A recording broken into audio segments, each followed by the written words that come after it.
Joining us live from New York is a member of the Council on Foreign Relations in the United States, as well as an associate, am I saying this right? An associate medical assistant at the State University of New York, Dr. Qanta Ahmed. Thank you for being with us.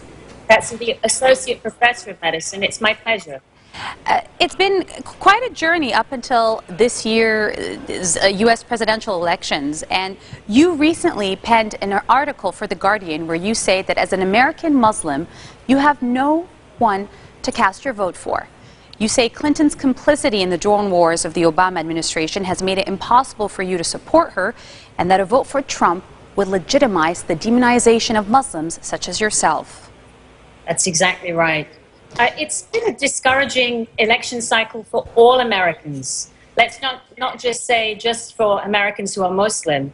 I think this is one of the filthiest campaigns I can recall, and certainly one that I followed. And the last comment that you just made, that Senator Clinton or Secretary of State Clinton is blaming Trump for exposing this debacle, really she brought it on herself. But the level of discourse, the level of vitriol, the extraordinary populism and nationalism that this election has revealed has been breathtaking. Many Americans cannot believe that Donald Trump has garnered over 40% of the population's support. I think that's very frightening. And we must make clear, whatever the outcome of this election, those sentiments, isolationism, anti-immigration, ultranationalism, those are not going away. So this is discouraging not only for Muslim Americans, but for all Americans. Regarding the drone policies, because those really affect Muslims everywhere in the Muslim majority worlds, particular countries, Pakistan, Afghanistan, Yemen, Libya. This has been a major issue, of course, initiated by George Bush, but absolutely accelerated and expanded by President Obama and endorsed by would-be President Hillary Clinton without any protest. My concern in this election is that almost no real issues have been discussed by the population in any substantial way. I hear what you're saying, and I want to get to the drone issue in just 1 second, because I know that that's also a very personal issue for you. But in your article, you go on to say that you're not interested to vote neither for the Green Party nor the Libertarian Party, Jill Stein or Gary Johnson. But, you know, President Barack Obama and First Lady Michelle Obama have gone to such length to try to explain as they campaign that a protest vote or a non-vote could get Trump elected. What do you feel about that? I mean, I understand that, and it's not just these politicians who are saying this, our president and our first lady. Here in New York, where I live, this is a largely Democratic state. I mean, it always votes Democrats. So not voting, I could understand how that could translate as support for Trump.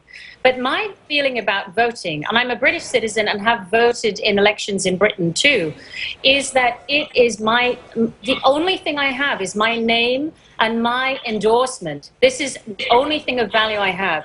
I cannot endorse either parties, and therefore I must sit out. Now, that does not mean, as many of my readers have written to me, that I could not vote for other candidates which we refer to as down ballot. Right, because the presidential election is not the only thing on the ballot. And should, for example, Trump get elected, then what about the Senate? What about the other officials that are in New York State, for example?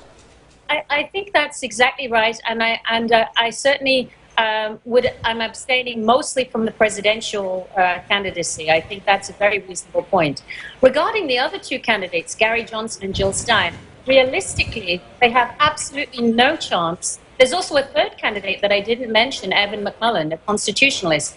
They realistically have no chance of obtaining power. No, it's not, right, but it wouldn't be, Dr. Ahmed, it wouldn't be so much for them to obtain power as opposed to it being more of a protest vote, because you wouldn't be voting for either Republican or Democratic nominee.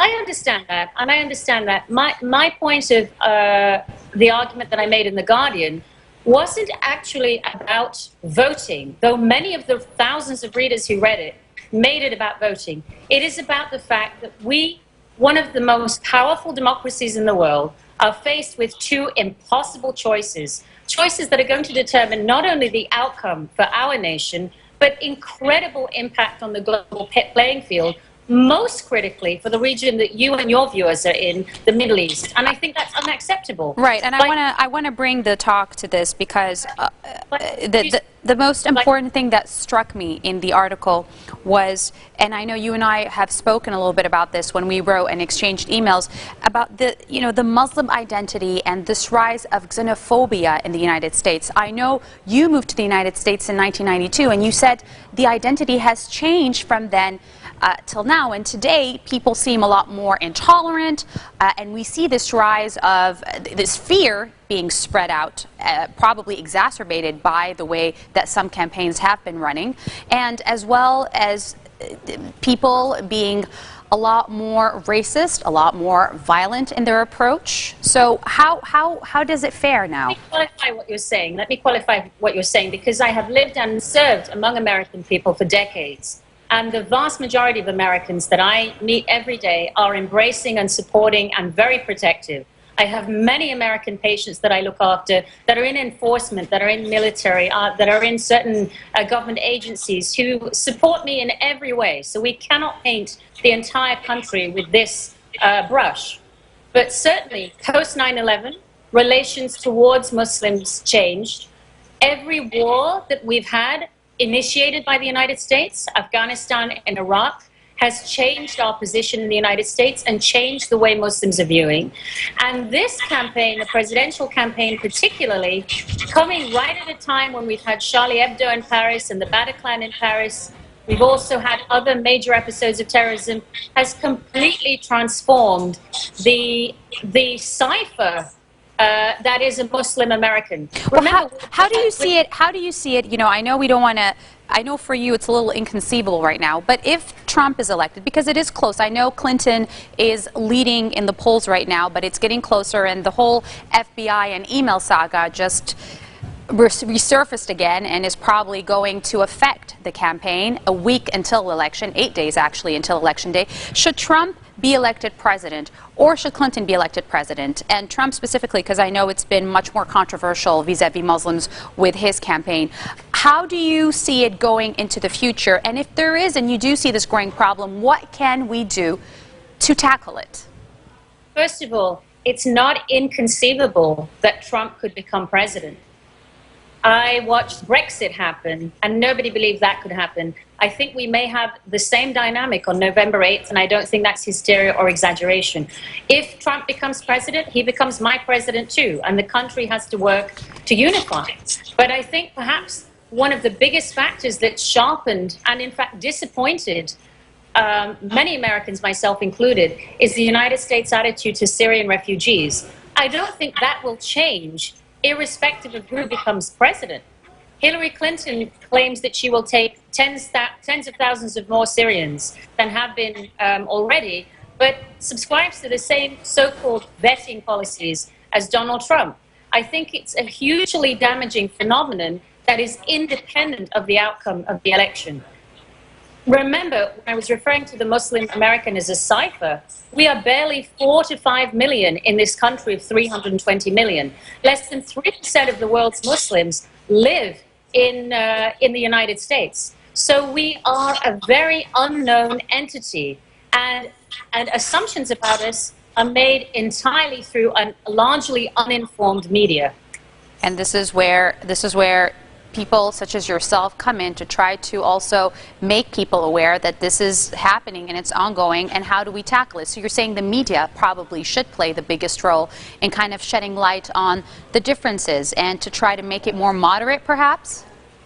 I think the media has had some of the greatest impact on humanization of Muslims, even as I work with many progressive and conservative media outlets to change that. Information that is very welcomed by our anchors in New York, by producers in New York, certainly. There's a hunger for reality.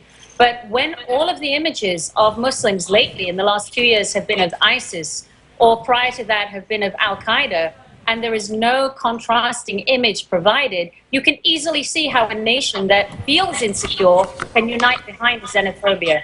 All right. Well, thank you so much for being with us, Dr. Qanta Ahmed. We look forward to having you again because this is going to be a long dialogue. That's one thing for sure, especially as the election looms in. Thank you.